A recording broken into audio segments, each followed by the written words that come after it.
Fala galera, aqui é Davi e hoje eu vou mostrar o meu Nerf Asna. Aqui, vou começar pelos dados, né? Eu só tenho 3, que a maioria são... Deixa eu ver aqui no meu guarda-roupa se eu achei, se tem alguns.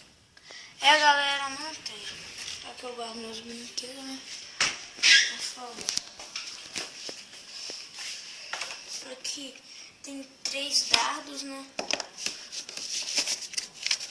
Eu acho que o resto do dardo tá lá na minha caixa.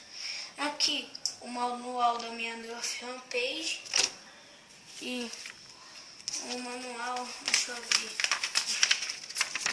o manual da minha Nerf Mega Magnum.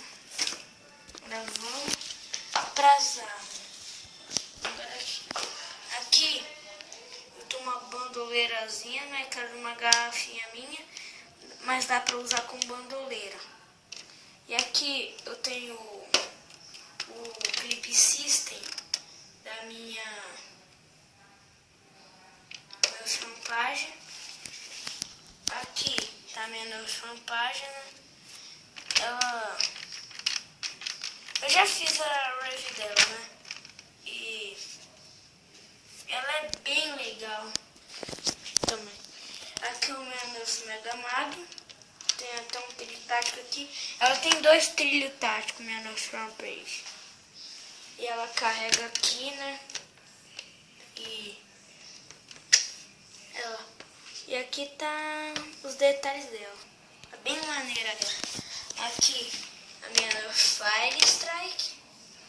A minha Nerf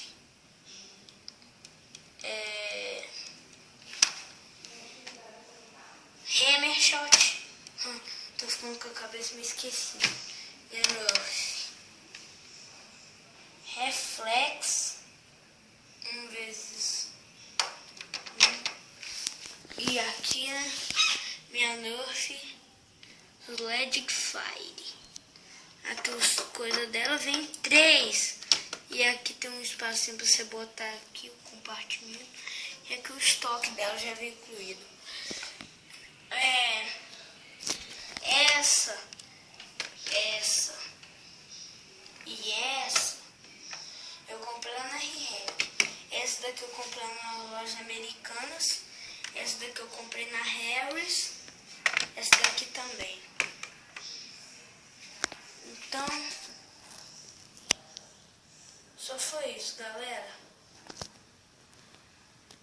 Eu tenho poucas Nerfs, né? Eu tenho 6 Nerfs.